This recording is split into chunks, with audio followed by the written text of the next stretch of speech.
جب تصادم ہوگا, کنفیوژن آ جائے گا تو لوگ کھیلیں گے. اب آئین سب کھیل رہے ہیں, ایک آئین کی تشریح آ گئی ہے, ایک آئین کی امپلیمنٹیشن کو دیکھیں گے تو گورنمنٹ اس کے اندر کھیلے گی, گورنمنٹ کا امیونٹی ہے اس کے اوپر, تو وہ تو مجھے نہیں اپلیکیبل ہوتا ہوا نظر آ رہا. اچھا, مخصوص نشست سے نہیں ملیں گی دیکھیں پی ٹی آئی کو؟ مجھے تو نہیں لگ رہا کہ اس کی امپلیمنٹیشن گورنمنٹ کر پائے گی, نہ کرے گی, کیونکہ دیکھیں نا جی, اگر آپ نے 2 ٹوک یہاں لکھا ہوا ہے اور اس کو الٹا میں پڑھنا شروع کر دوں تو 2 ٹوک تو 2 ٹوک ہی رہے گا نا. تو 2 ٹوک یہ ہے کہ جو آئین میں چیز لکھ دی گئی ہے اس کو امینڈ یا اس کی چیز جو ری رائٹ کرنا ہے, وہ ری رائٹ بھی نہیں میں کہوں گا, امینڈ کرنے کا پارلیمنٹ کے پاس. لیکن یہ اس پہ امینڈ کرنے کا یا اس پہ امپلیمنٹ کروانے کا اختیار ابھی حکومت کے پاس تو نہیں ہے نا سر, الیکشن کمیشن کے پاس ہے. الیکشن کمیشن کو اس پہ امپلیمنٹ کرنا ہے. دیکھیے الیکشن کمیشن اے فیز ہے, بی فیز ہے آپ کا اسپیکر, سی فیز آپ کا پریزیڈنٹ آف پاکستان ہے. تو بہت سارے مراحل ہیں, ایسی اٹھا کے پلیٹ میں نہیں دے دی جائے گی. مطلب مانگا تھا, سوال کیا تھا عبدالغفور نے, فیور کر دیا عبدالجبار کو, تو وہ جبار بھی خود شوق میں کہ میں نے تو مانگا ہی نہیں تھا, میں تو پارٹی نہیں تھا, میں تو مانگ ہی نہیں. سر ان کا شوق ہونا تو چلے بنتا ہے, لیکن یہاں پر حکومت کا اتنا غصہ کرنا کیوں بنتا ہے؟ جو چیز آپ کی تھی نہیں اس کے اوپر اتنا غصہ کیوں؟ دیکھیں حکومت کا مسئلہ یہ ہے کہ حکومت نے تاثر پہلے یہ دیا کہ عدالت کے ساتھ فوج لڑ رہی ہے, پھر ایک تاثر دیا کہ پی ٹی آئی کے ساتھ فوج لڑ رہی ہے. ٹھیک ہے جی, اس تاثر میں وہ کامیاب ہوئے, اپنا کو سلپ آؤٹ کیا اور اپنی انکمپٹنسی کے اندر پریزنٹیشن اور یہی جو آڈیٹوریم کے اندر کلاؤن شو چل رہا ہوتا ہے وہ چلاتے رہے. اب یہ بھی جو فیصلہ آیا اس کے اندر بھی انہوں نے پہلے اڑا دی کچھ خبریں کہ ایسا ہو جائے گا, فلانے کو جاب میں رکھ دیں گے, فلانا آرڈر لے لیں گے, فلانی امپلیمنٹیشن کر دیں گے, جس کا کوئی سر پیر نہیں تھا. اس کے ریاکشن میں لوگ ہوتے ہیں پرسیپشن پہ ڈرنے والے. اور مسئلہ ہے پاکستان میں کوئی فرشتہ نہیں ہے, پاکستان میں کوئی اپنی ذات سے اوپر انٹرسٹ دیکھتا نہیں ہے. اب پرابلم یہ ہے کہ یہاں جو فرشتے بنے ہوئے, جمہوری کنگ بنے ہوئے, آئین اور قانون کی بالادستی کی بات کرتے ہیں, سپوزلی اگر میں ہوں مین, تو میں قاتل بھی ہوں, میں راشی بھی ہوں, میں ریزیڈینشیل پلاٹ کو کمرشل بھی کراتا ہوں, میں ڈی میرٹ کا کام بھی کرتا ہوں, میں ٹیکس میں چوری بھی کرتا ہوں, میں دوسرے ملکوں کے ساتھ بھی ہوں, میں اپنے بچوں کے کرمنل ریکارڈ بھی بتا رہا ہوں, میں جعلی ڈگری کے اندر بھی پھنسا ہوں, اور میں سب کچھ ہوں. اس کو چھپانے کے لیے میں ایک توپ بن کے باہر نکل آتا ہوں اور کہتا ہوں کہ جی میں فرشتہ ہوں, میں علمبردار ہوں جمہوریت کا, اور آئین اور قانون کا پاسداری میں کروں گا. تو آپ ہنسیں گے, آپ کہیں گے چلو بھائی اب تمہارا وقت آ گیا کہ تم ادھر کھڑا کر دیا جائے. ہم نے ہمیشہ کیا کیا ہے کہ ایک دوسرے کی برائی اور انٹرسٹ اور گناہ کو چھپا کے پاکستان کو چلایا اور اپنی جیبیں بھری ہیں. اب وہ ٹائم ختم ہو گیا. میں سمجھتا ہوں پاکستان کی ہسٹری میں ایک پہلی دفعہ ایک اللہ کی طرف سے چیز آ رہی ہے, سب چھٹ جائے گا. ان سب کا آخری اقتدار ہے. پی ٹی آئی مجھے آگے اقتدار, مطلب نا خان صاحب مجھے نظر آتے ہیں نکلتے ہوئے پی ٹی آئی میں. نہیں, یہ میں آپ سے پوچھوں گی کہ کتنے مہینے جیل میں رہیں گے, لیکن یہ کنفرم کریں کیا آپ کہہ رہے ہیں مخصوص نشست سے نہیں ملیں گے پی ٹی آئی کو؟ کہ آج الیکشن کمیشن کی بھی پریس ریلیز آ گئی ہے, وہ بھی کہہ رہے ہیں کہ obviously سپریم کورٹ کا حکم ہے تو عمل درآمد تو کریں گے, لیکن جہاں کوئی قانونی سقم یا کہیں کوئی مسائل ہوئے تو وہ اس پہ مشاورت کریں گے سپریم کورٹ سے. مشاورت کا لفظ آ گیا نا, پہلے وہ مشاورت کھیلیں گے, پھر اسپیکر آ جائیں گے, وہ آئینی ہوتا ہے. ون لائنر کیا ہے, نہیں ملیں گے, امپلیمنٹ نہیں ہوگا اس کے. اوکے, عمران خان صاحب کتنے عرصے تک جیل میں رہیں گے, یا کتنے مہینے تک, یا کتنے سال تک؟ دنیاوی طور پہ تو دیکھیں ابھی عمران خان صاحب کہیں سے مجھے نظر تو نہیں آ رہا, بلکہ اور پھنستے میں نظر آ رہے ہیں اور پریشانی میں جا رہے ہیں, اور یہ مار دھاڑ کی, گالم گلوچ کی, کل بھی جگہ آپ نے دیکھا جس طرح کی نعرے بازی ہوئی. یہ کوئی سیاست نہیں ہے. اب لوگ بھی بیزار ہو گئے. اگر ایک آدمی کو لوگ پسند کر رہے ہیں, وہ پسند سے زیادہ ان کی نفرت میں اس کو پسند کرتے ہیں. ٹھیک ہے, اس پی ڈی ایم کی ایکسیپٹیبلٹی نہیں ہے. یہ بوجھ, یہ وہ لاش ہے جس کو لے کے آپ کب تک چلیں گے. یہ نہ کھڑے ہونے کو تیار ہیں, نہ کچھ کرنے کو تیار ہیں, باتیں کرا لیں آپ. ٹھیک ہے, باتوں سے کچھ نہیں ہوتا.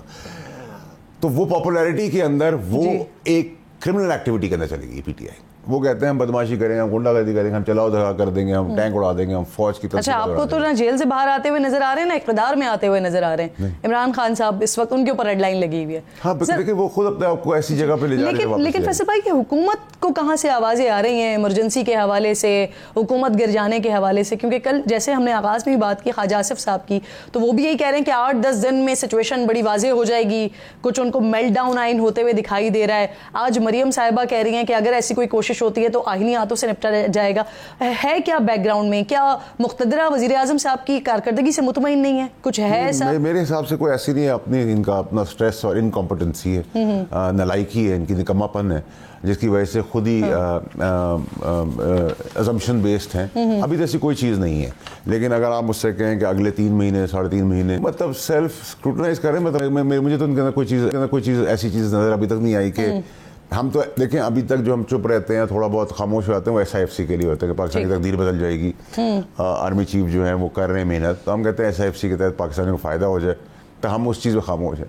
ورنہ ابھی تک تو کوئی کمپٹنسی نظر ہی نہیں ہے, پریزنٹیشن کھیل رہے ہیں, ٹھیک ہے.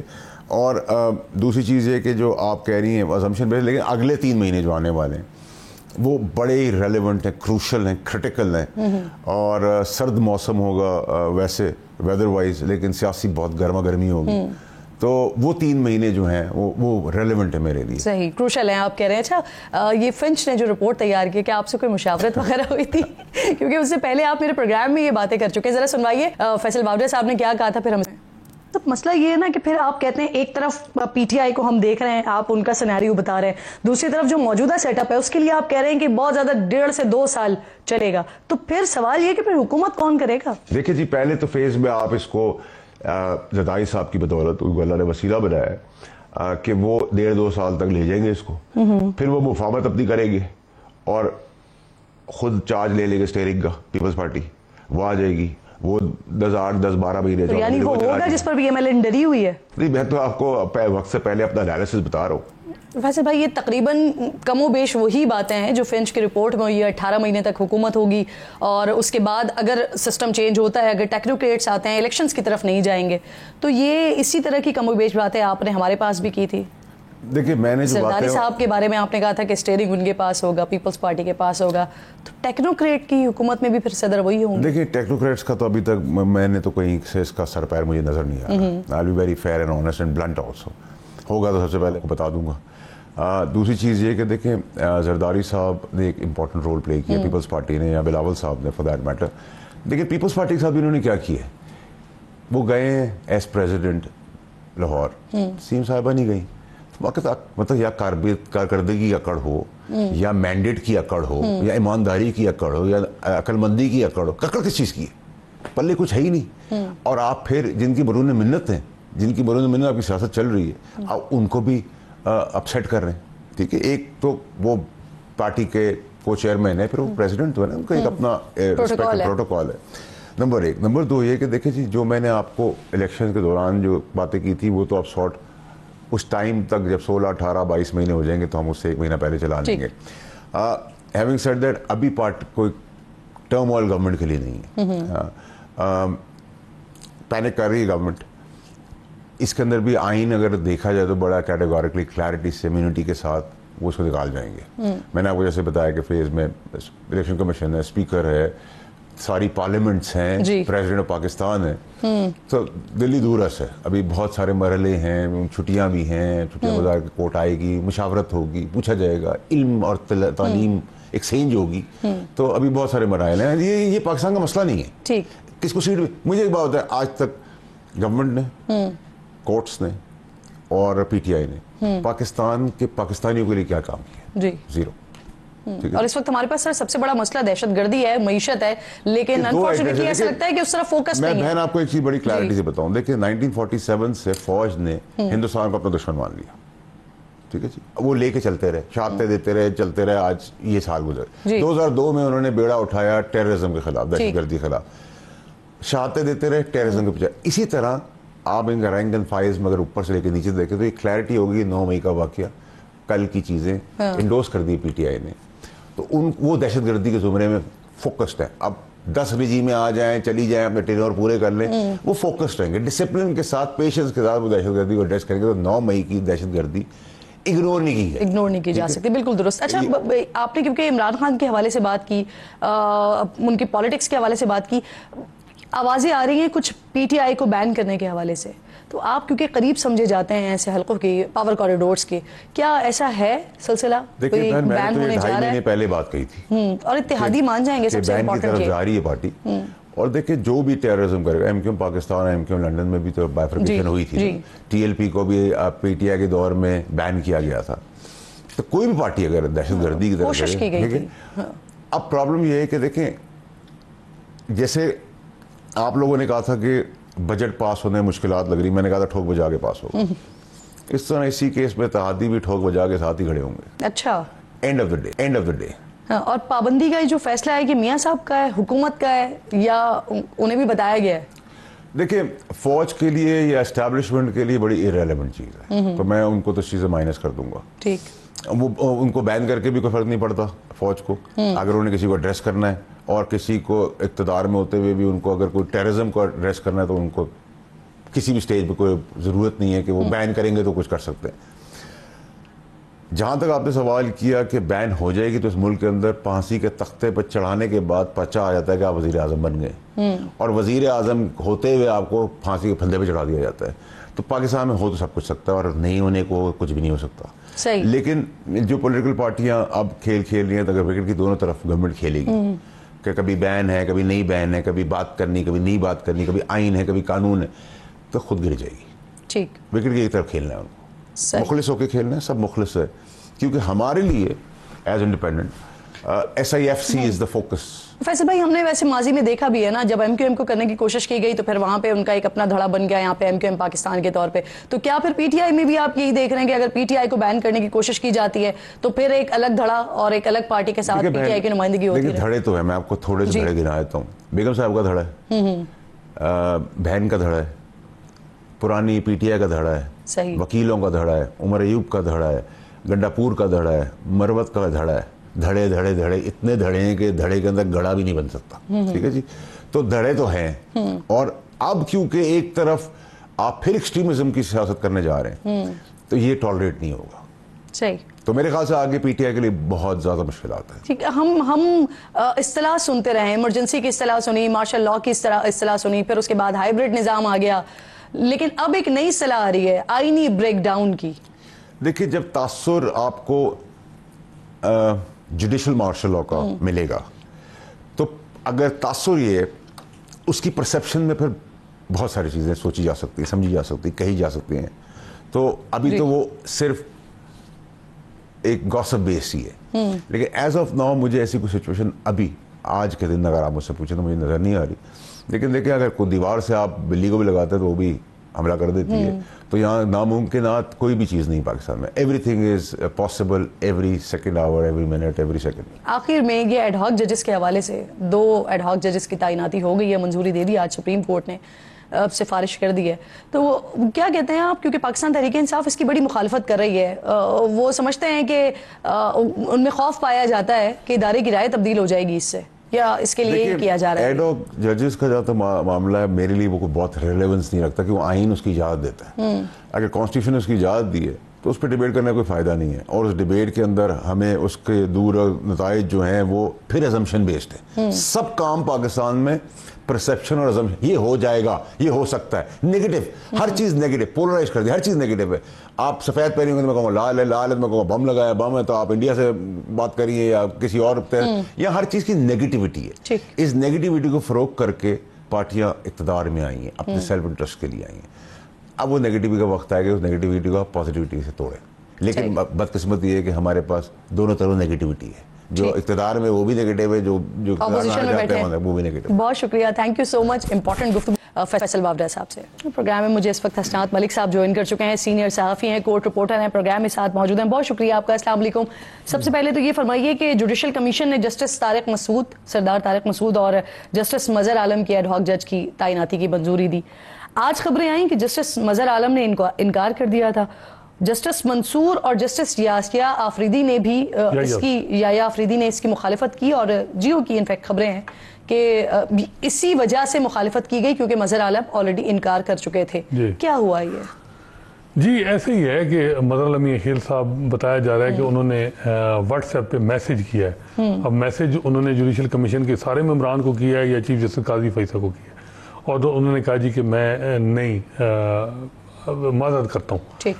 اب معذرت کی جو وجوہات ہیں وہ اب رپورٹلی وہ کہتے ہیں کہ جو اس وقت ماحول بنا ہوا ہے یہ ہے وہ ہے.